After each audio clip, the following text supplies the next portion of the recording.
성경에는 하나님의 임재를 상징하는 몇 가지의 물건들이 있습니다.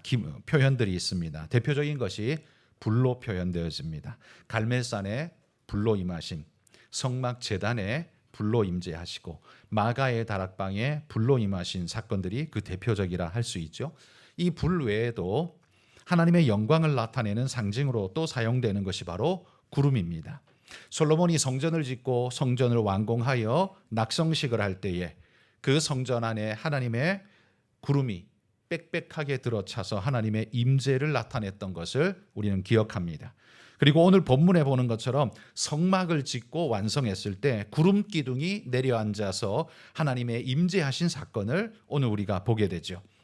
영이신 하나님이 물리적 존재인 인생에게 당신의 임재를 나타내실 때 가시적인 현상으로 나타내야만 인간이 인지할 수 있기 때문에 하나님은 그렇게 당신을 우리에게 보여주셨습니다. 구름 기둥이 바로 그런 방편이라는 말이죠.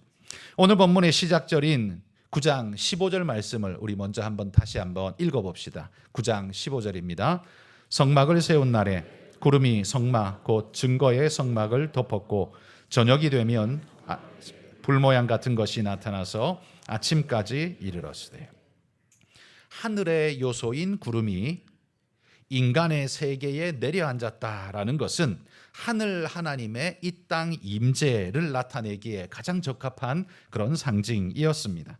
저는 이 구름이 성막을 덮었다라는 이 사건이 이 땅에 임한 하나님의 임재를 상징하는 것뿐만 아니라 신약에서 성령께서 하나님의 전으로 불리는 우리들 가운데 거하시는 장면도 함께 상징하는 그런 멋진 그림이라고 생각합니다.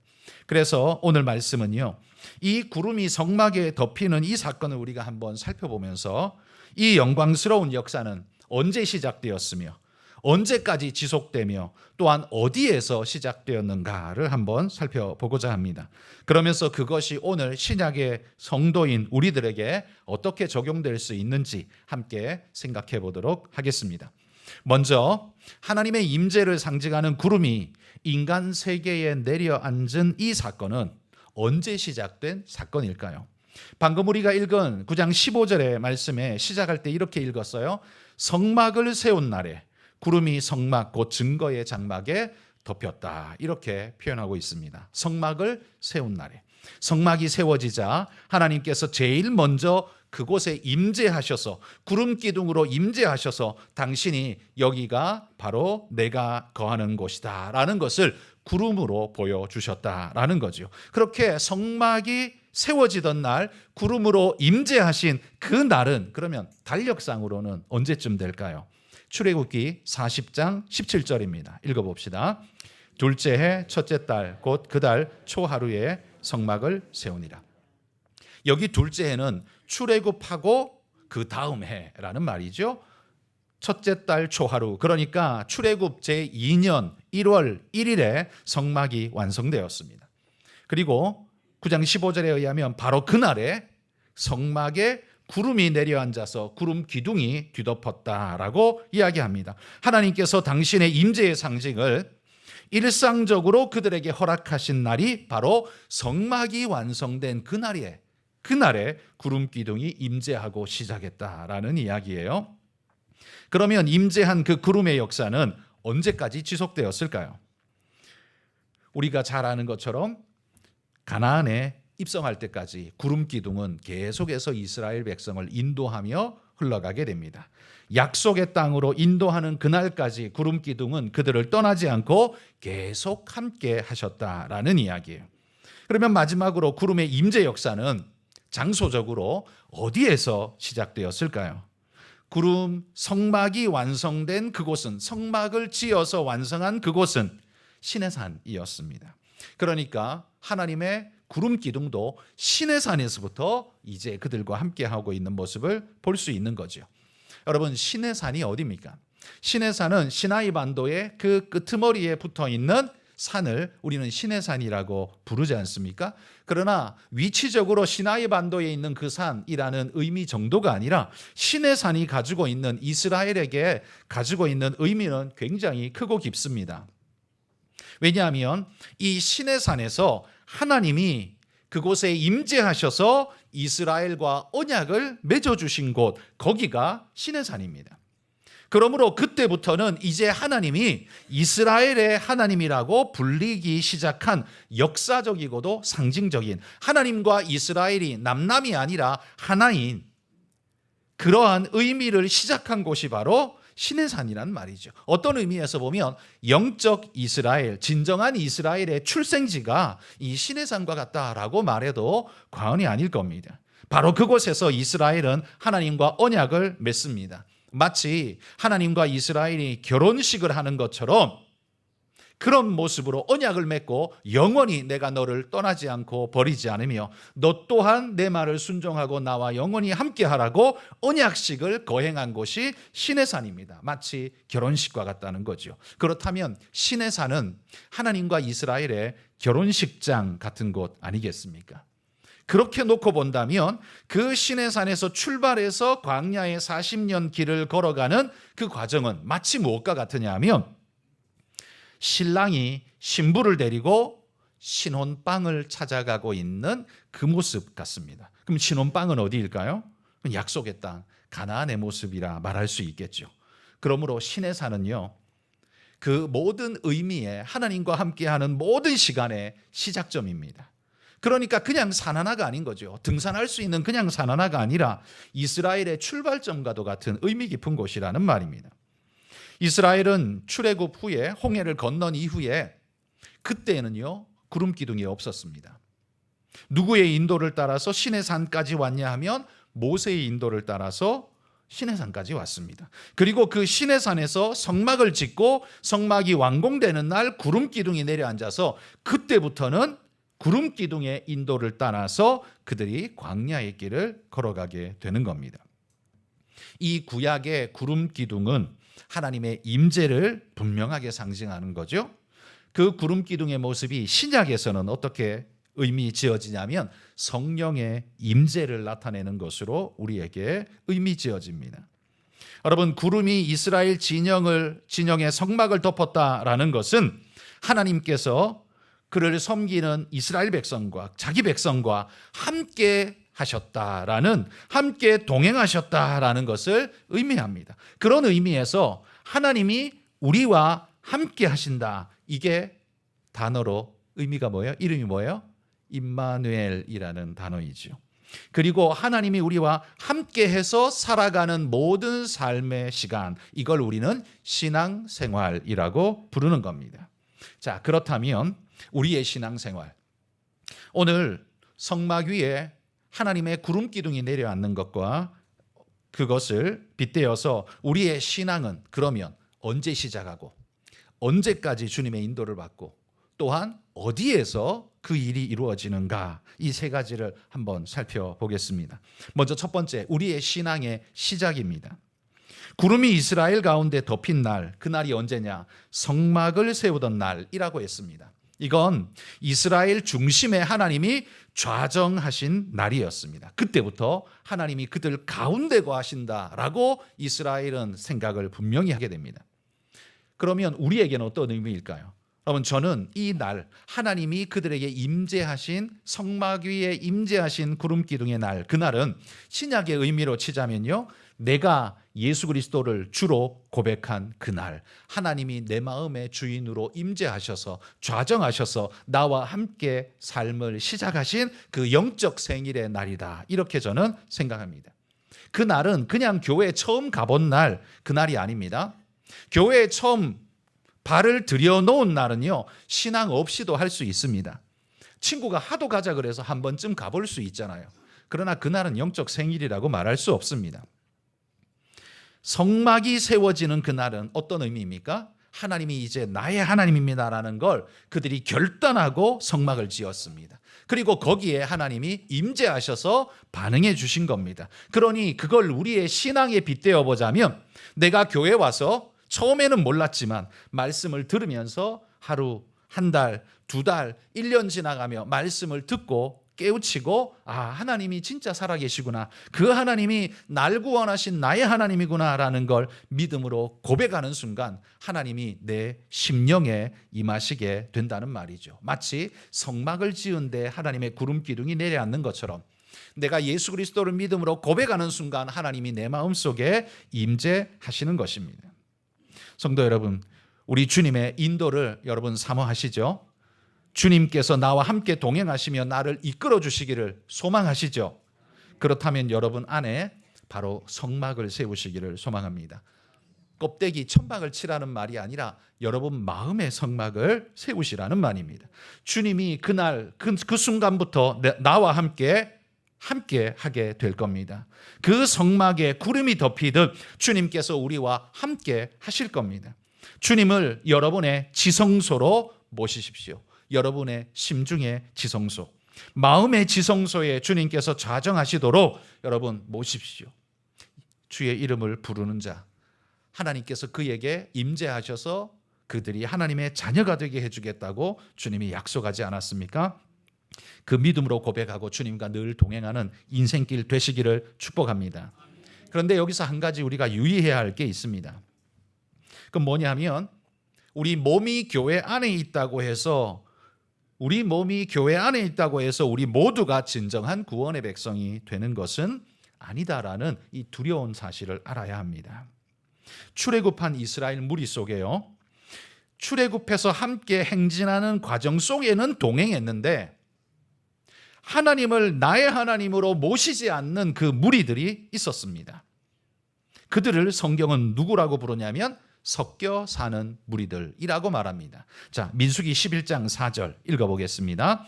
그들 중에 섞여 사는 다른 인종들이 탐욕을 품음에 이스라엘 자손도 다시 울며 이르되 누가 우리에게 고기를 주어 먹게 하랴. 여러분, 출애굽한 무리들 속에는요, 이스라엘만 출애굽한 게 아니라 섞여 사는 이민족들도 함께 따라 나왔습니다. 왜냐하면 애굽에 함께 종살이했거든요.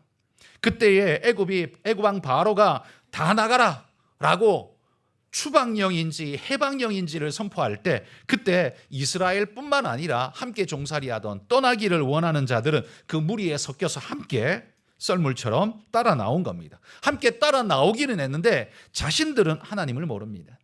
그 인류 역사 속에 홍해를 가르시고 만나와 메추라기를 내리시고 그 다음에 시내산에서 언약을 맺으시는 그 광경을 보면서도 그 마음에 하나님을 나의 하나님으로 모시지 않고 믿지 않는 자들은 성경이 이렇게 표현합니다. 섞여 사는 인종일 뿐이라고요.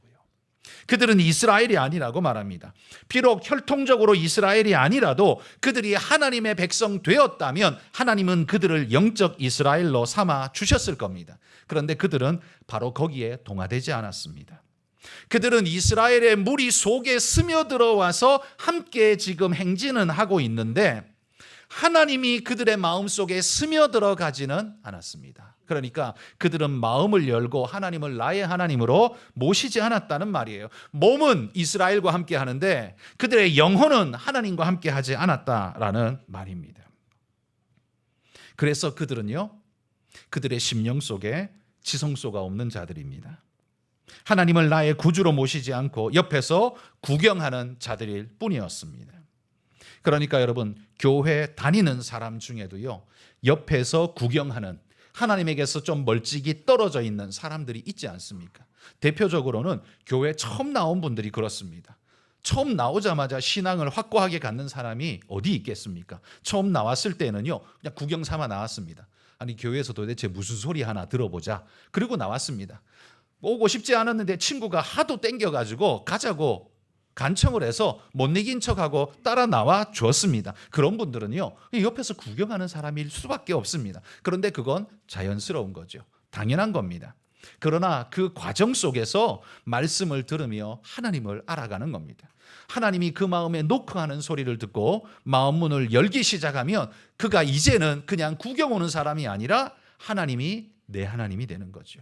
그러니까 그의 몸이 하나님의 공동체 속으로 스며들어오는 것뿐만 아니라 하나님이 그의 마음속으로 스며들어가는 역사까지 이루어질 때 그때야 비로소 그 사람의 심령에 하나님의 성막 구름 기둥이 내려앉는 은혜의 역사가 이루어지게 된다는 말입니다. 그러나 몸은 이스라엘 백성과 함께 하는데 마음은 하나님께 없는 사람들, 그래서 성경은 그들을 섞여 사는 무리들이라고 부르는 겁니다. 이 섞여 사는 무리들의 특징이 뭡니까? 그냥 따라는 가는데 마음의 중심은 하나님이 없는, 그러니까 그들의 마음속에 지성소가 없는, 하나님의 임재함이 없는 그런 존재이죠. 예수님이 이렇게 말하지 않습니까? 너희가 내 안에, 내가 너희 안에 거하며. 이게 믿음의 조건 아닙니까?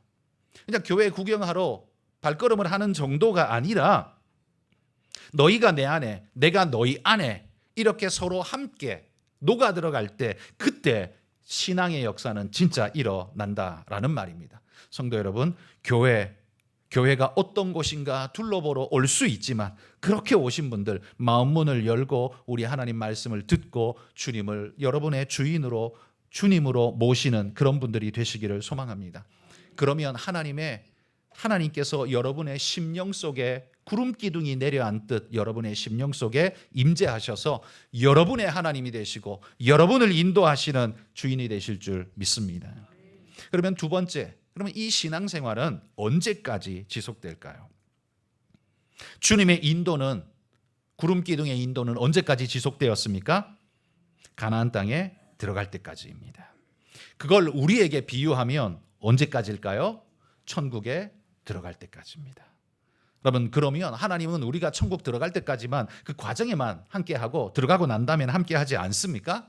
아니죠. 약속의 땅에 인도할 때까지만 함께하고 들어가고 난 다음엔 하나님이 함께하지 않았나요? 아니죠. 함께합니다. 그러나 천국에서는요, 인도한다는 표현은 이제 안 씁니다. 왜냐하면 거기가 목표지니까. 그때부터는 무슨 단어를 쓰냐면 인도한다, 함께한다, 동행한다가 아니라 동거한다, 이렇게 이제 표현을 하는 거죠. 목표지에 도달했으니까요.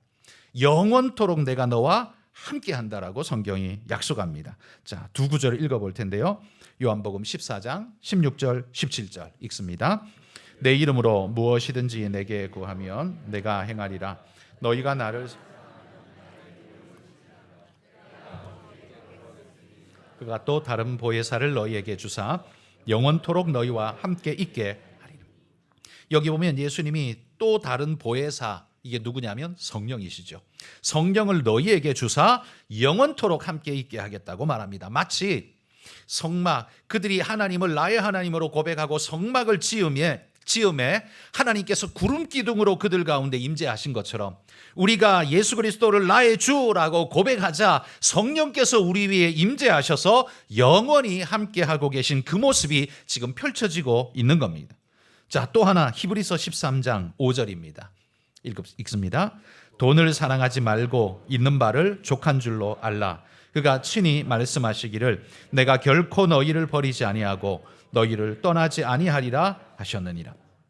내가 너희를 결코 버리지 않고 떠나지 않겠다라고 맹세를 하고 계신 것이 주님의 말씀입니다.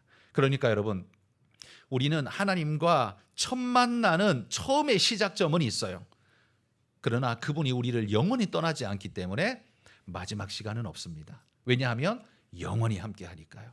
하나님은 우리의 시작점 그때부터 영원토록 우리와 함께 하십니다. 그런데 여러분, 우리가 이렇게 주님을 만나고 신앙생활하는 과정 속에 혹시나 주님을 쫓다가 우리가 허물과 실수로 하나님 앞에 죄를 범할 때 그때 우리 마음속에 그런 두려움이 있지 않나요? 혹시 하나님이 나 버리시면 어떡하나? 내가 이것 때문에 하나님이 실망하셔서 야, 나 너 그럴 줄 몰랐어. 어떻게 그런 짓을 저질러? 하고 하나님이 나를 버리시면 어떡하나라는 그런 두려움의 마음이 혹시 들지 않으십니까? 여러분, 이스라엘도요, 광야에서 하나님한테 버림받을 뻔한 적 있었죠. 그렇지만 하나님은 이스라엘을 혼쭐 내기는 했지만 버리시지는 않았습니다. 성경도 우리에게 약속하기를요, 하나님께서 우리를 붙잡은 이 손을 절대로 놓지 않는다라고 약속해주고 있습니다. 이번엔 세 구절을 읽을 텐데요. 빌립보서 1장 6절입니다. 읽습니다. 너희 안에서 착한 일을 시작하신 이가 그리스도 예수의 날까지 이루실 줄을 우리는 확신하노라. 착한 일을 시작하신 그 이가 누굽니까? 우리 하나님, 성령님, 예수님께서 그 일을 하신 그거 주님이 다시 오시는 그날까지 반드시 너희와 함께하며 지키실 거라는 확신을 우리에게 선포하고 있습니다. 또한 로마서 11장 29절 읽습니다. 하나님의 은사와 부르심에는 후회하심이 없느니. 하나님의 우리를 부르신 부름에는요 후회함이 없대요. 우리가 조금 잘못하고 모자라고 남들보다 뛰어나지 못하고 혹은 덜 떨어져 보인다 할지라도 하나님이 우리를 부르신 그 부름은 후회함이 절대 없다라고 약속합니다. 또한 로마서 8장 38절 39절 읽습니다. 내가 확신하노니 사망이나 생명이나 천사들이나 권세자들이나 현재일이나 장래일이나 능력이나 높음이나 깊음이나 다른 어떤 피조물이라도 우리를 우리 주 그리스도 예수 안에 있는 하나님의 사랑에서 끊을 수 없으리라. 여기 언급하고 있는 모든 요소들, 사망, 생명, 천사, 권세, 현재일, 장래일, 능력, 높음, 깊음, 다른 피조물, 이게 다 뭡니까? 이게 세상의 모든 것을 이야기하는 거죠. 그 어떤 거라도 하나님의 나를 향한 사랑에서 나를 끊어낼 수 없다라고 분명하게 선언하는 겁니다. 무엇이 하나님과 우리 사이를 갈라낼 수 있어요? 없습니다. 과거의 죄가 하나님과 우리 사이를 갈랐지만 예수님의 대속이 그걸 갚으심으로, 구속하심으로 더 이상은 그 어떤 것도 하나님과 우리 사이를 끊을 수 없다는 겁니다. 그러므로 방금 읽은 이 세 구절은요, 하나님께서 우리를 붙잡으신 이 손을 놓게 할 방법은 없다라는 분명한 선언입니다. 여러분, 내 허물과 내 연약이 혹시 하나님이 실망하셔서 이거 놓아버리고 싶지 않을까라는 마음이 우리 마음에 우려가 들 수 있어요. 그러나 걱정하지 마십시오. 왜냐하면요, 여러분의 허물과 우리의 실수는 그건 하나님이 몰랐던 변수가 아닙니다. 야, 너 그럴 줄 몰랐어. 어떻게 그런 짓을 저질러? 하나님 그렇게 말씀하지 않는다는 말이에요. 하나님이 몰랐던 변수가 아니라 우리의 허물은 옛날부터 있었던 상수였습니다. 그건 변수가 아닙니다. 그건 옛날에도 있었던 상수였습니다. 구원을 약속받을 그때에도 우리는 허물덩어리였고, 성경이 말합니다. 원수되었을 때에 주님께서 우리를 사랑하셨다. 허물이 없었던 게 아니에요. 허물 덩어리였던 거예요. 연약이 없었던 게 아니라 연약 덩어리였던 겁니다. 그런데도 우리를 구원하셨다면 믿음으로 가는 길에 우리가 조금 흔들리고 무너지고 허물을 보인다고 해서 하나님께서 그걸 놓으시고 포기할 것이냐? 결코 그렇지 않다라는 말입니다. 단지 우리 주님께서 연약에 빠지고 허물에 빠진 우리에게 이렇게 말씀하실 겁니다. 믿음이 적은 자여, 왜 의심하였느냐? 아마 그렇게는 말씀하실 겁니다. 그러나 베드로에게 그렇게 말씀하시고 예수님이 뭘 하셨는지 기억하시죠? 그의 손을 붙잡아 일으켜 배에 태우시고 안전하게 그를 하셨습니다. 우리가 하나님 앞에 믿음으로 살아가는 시간에 믿음으로 살겠다고 하다가도 넘어질 수 있습니다. 쓰러질 수 있어요. 허물과 연약을 보일 수 있습니다. 그거 뭐 자랑사람 삼아 하라는 말이 아니라 우리는 연약하기 때문에 그럴 수 있습니다. 그러나 하나님이 그것 때문에 절대로 우리를 버리지 않습니다. 오히려 우리 손을 붙잡아 이끌어내시면서 당신의 구원의 방주에 태우실 것입니다.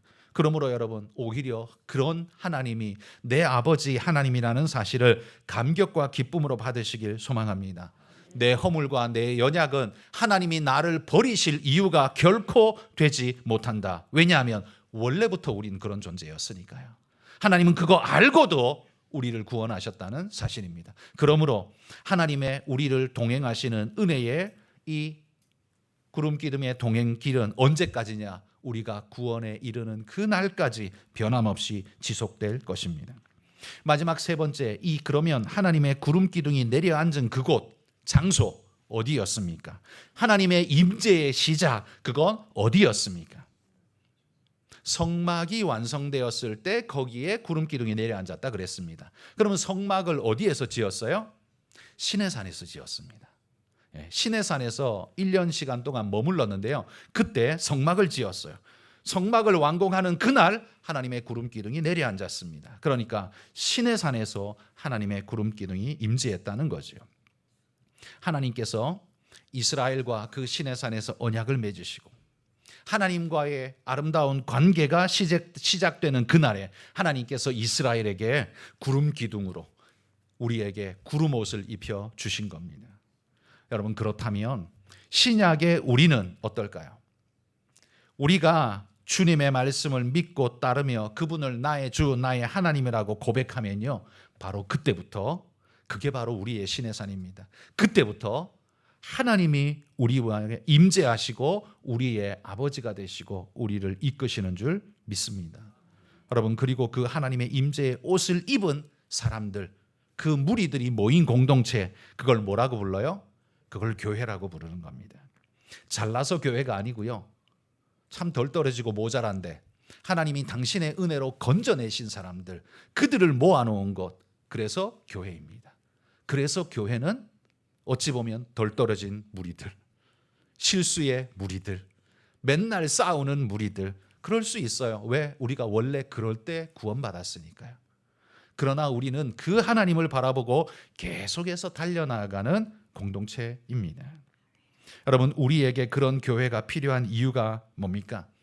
그 교회가 우리의 신앙생활의 센터가 되어주기 때문입니다. 그 구름 기둥이 그 광야길에서요, 우리의 표대가 되어주기 때문에 흔들리지 않고 계속 그 길을 갈 수 있었던 것처럼, 바로 이 교회가 우리 인생 신앙생활의 센터가 되어주고 표대가 되어주기 때문에 우리가 흔들리지 않고 요동치지 않고 그 길을 계속 갈 수 있는 겁니다. 우리는 바로 거기, 그 교회에서 우리는 감격하고, 거기에서 우리는 교육을 받고, 거기에서 우리는 위로를 받고, 거기에서 우리는 새 힘을 얻습니다.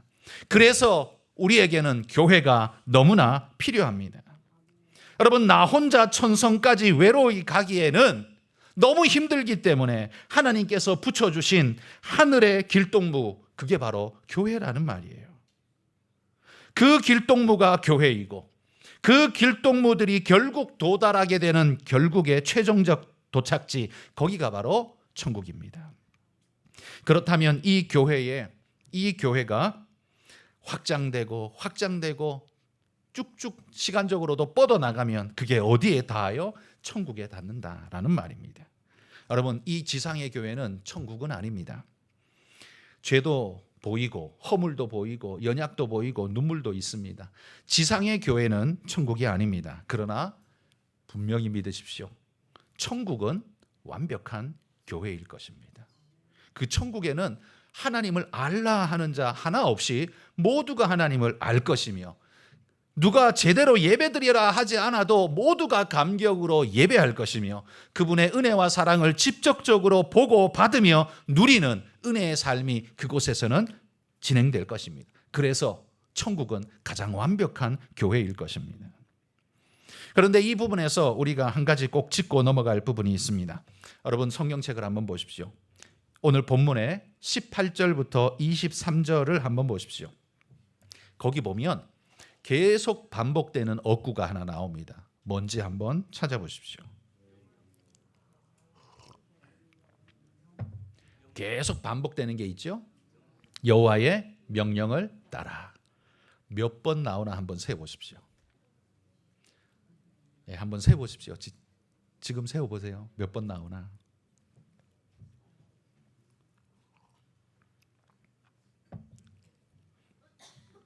몇 번 나와요? 23절까지. 몇 번 나와요? 네. 9번 더 나와요. 네. 여호와의 명령을 따라, 요 말이 7번 나오고, 여호와의 명령을 지켜가 한 번 나오죠. 그래서 총 8번이 나옵니다. 그 길지 않은 구절에 그 6개 구절밖에 안 되는데, 그 6개 구절에서 8번이나 이 말을 하고 있다는 건 굉장히 뭔가 강조하고 있다는 이야기죠. 그러니까 이게 뭘 말하냐면 천성을 향해 가는 공동체의 행동 강령이 바로 이거라는 말입니다. 여호와의 명령을 따라. 주님의 인도를 받는데 여호와의 명령을 따르지 않으면 어떻게 됩니까? 그게 바로 에덴 동산에서 아담과 하와가 보여준 모습이죠. 하나님이 함께 하기는 했는데 하나님 명령 안 따랐어요. 그렇죠? 그러니까 그 결과가 뭐였어요? 추방이고 죽음이고 저주였습니다. 여러분, 성경은 그걸 가리켜서 죄라고 말합니다. 우리는 죄라고 말할 때 사회적 범법 행위를 하는 것을 죄라고 생각하는데, 성경이 말하는 죄는 그 죄도 죄이지만 그거보다 더 넓게 뭐라고 말하냐면 하나님이 명령하시는 그 모든 것에서 벗어나고 위배하고 저항하고 대적할 때 그걸 모든 것을 죄라고 말합니다. 그런데 그 죄의 결과가 뭐래요? 사망이라고 성경이 이야기한다는 겁니다. 여러분, 신앙생활은요, 내 생각을 주장하는 것이 아니라 주님의 명령에 순종하는 것입니다. 율법적으로 강제로 해라 이 말이 아닙니다. 순종을 강제로 해라. 순종을 강제로 하면 그게 어떻게 순종입니까? 복종이지. 근데 성경이 말하는 순종은 복종이란 표현을 잘 안 쓰고 순종이란 말을 씁니다. 왜냐하면 자발성이 그 안에 들어있기 때문이죠. 하나님의 말씀에 순종은요, 강제로 하라는 말이 아닙니다. 어떻게 그걸 할 수 있느냐? 여러분, 여러분이 하나님 말씀을 순종하는 가장 좋은 방법은, 최고의 방법은 한 가지입니다. 여러분이 하나님 말씀에 감격하시면 순종은 그냥 됩니다. 경험해 보셨죠? 여러분이 하나님 말씀이 사랑스럽고 감사로 마음에 와닿으면 그 순종하라 굳이 말 안 해도 순종합니다. 감격, 믿어지면, 하나님이 믿어지면 감격이 찾아오고 감격하면 순종하게 됩니다. 그것이 신앙하는 사람의 자연스러운 삶의 원리입니다.